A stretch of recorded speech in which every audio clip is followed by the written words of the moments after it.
hello and welcome to Intermission at Folk Night at the Registry. I'm Jan Vanderhorst, and now we get to spend a few minutes with our featured guest tonight, James Gordon and Katherine Wheatley, a member of his exceptional ensemble, and they are exceptional. Welcome to you both. Thanks, Jan. Thanks, Jan. Now, James, one of your recent songs is Nothing Mattered in the End, which was inspired by an editorial by Andrew Coyne of the Globe and Mail. What was it about that editorial that really grabbed you and made you want to turn it into a song? It's interesting. I think when everything shook out with the American election, all of us were dumbfounded, confused, overwhelmed with all the information. And I was thinking, okay, James, you tend to write about that stuff, but I didn't find my angle. And then when I read Andrew Coyne's piece, I thought he's put his finger on just where I would, which is in fact, the name, I used one of his phrases for the song, Nothing Mattered in the End. We're all confused by, okay, this guy can be a felon, a rapist, an idiot, has dementia. What was it that made people vote for him, that made them, and I borrowed another one of his phrases too, where he said, somehow they knew all that, the voters, and they said, yeah, let's please have that. Yeah. So I thought, okay, there's a song there. And you've recently revived something that you had online, which was the Song Doctor, a weekly thing. Tell me about the whole concept. Well, that grew out of COVID, where other songwriters were looking for ways to share their music. So I just started this Wednesday night song swap.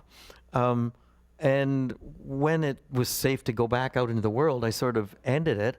And just over the last few months, for some reason, people have been saying how much they missed it and missed that opportunity. So I looked at my calendar and I thought, well, I got some Wednesdays, so we'll try it again. And it has been a really, I've been so pleased with creating a safe space for people that they can, some of them there's some really experienced writers, Bob Boston's joining in, but there's some other ones that haven't even written their first song, but they want to feel like they're part of something and want to feel that they'll get positive feedback if they report on it. You've done that kind of thing too, Katherine.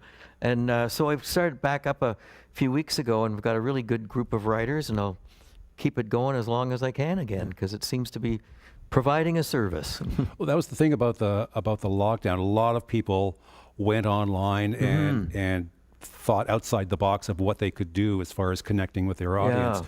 And now that that's all over and people are able to get out and tour in front of actual people, there seems to be a less of that online connection. Well, in fact, the concept of that Song Doctor is it's interactive and it's a community thing. But I don't know about you, Katherine. I did a bunch of concerts online during COVID, and I got so bored with just being in a room all by myself.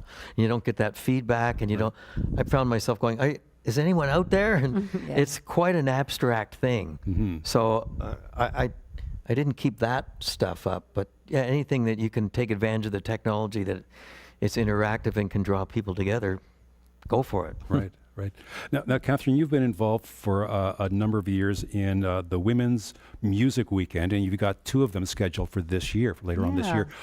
Tell me about how you started that. What was the reason for it?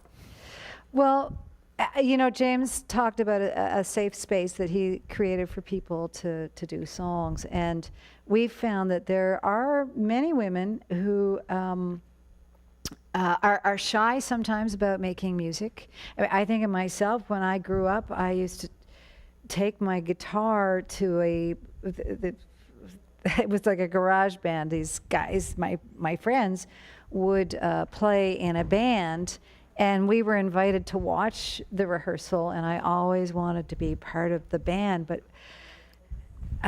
was always devastated that I was never asked to be, unless it was singing some backup vocals. And I knew I could play the guitar like the guys could, but there was just I grew up in an era where it took some courage, and there's still some women sort of that struggle with that and want a safe place to to write songs, to strum along on their whatever instrument they bring, to try new instruments. And so we create, Jane Lewis, that's who I do it with, we create this space where they feel really comfortable.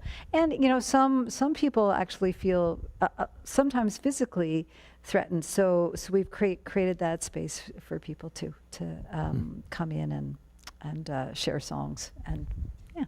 Right. It was hard. It was hard for me because we used to do our songwriting weekends, Yeah. and I got fired because I'm a boy when she started doing those.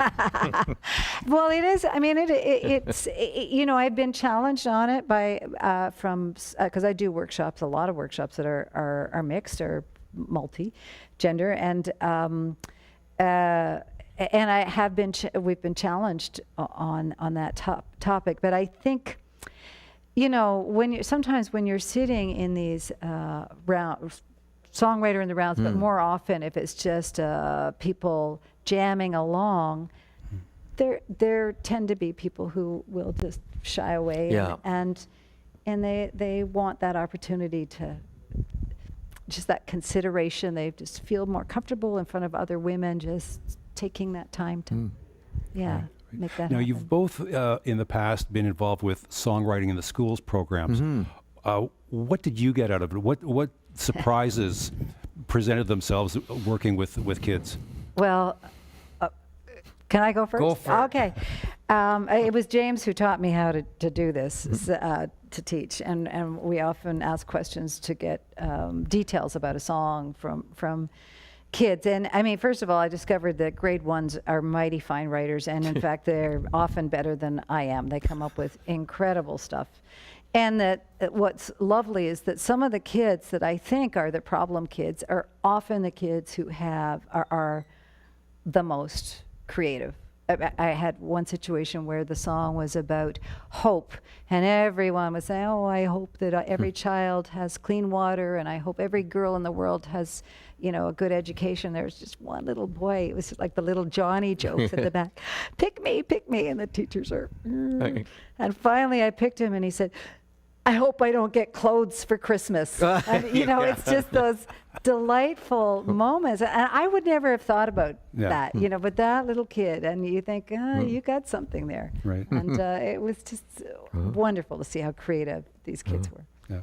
And James? Well, I got a nice surprise today when I discovered that our sound man, Robert, I went into his school when he was in grade 5 and did the songwriting thing. So, and I think he's in grade 8 now, so it was a while ago. Now, James, you've got a couple of concerts coming up on the 22nd. You're playing with the Guelph Concert Band, and you'll be showing off your trombone skills. That's it. It's my new toy. For that organization, they've asked me to be the MC for the evening. I don't know why they didn't think of Jan Vanderhorst for that. And I'll be singing some of my songs and joining in with the band on trumpet and trombone. So yeah, I'm excited about that. And it's funny, it's a double play in Guelph for me because the day before that, I'm the special guest for the Guelph Chamber Choir, and I get to sit in in the baritone section to sing with them too. So. Right. Now you've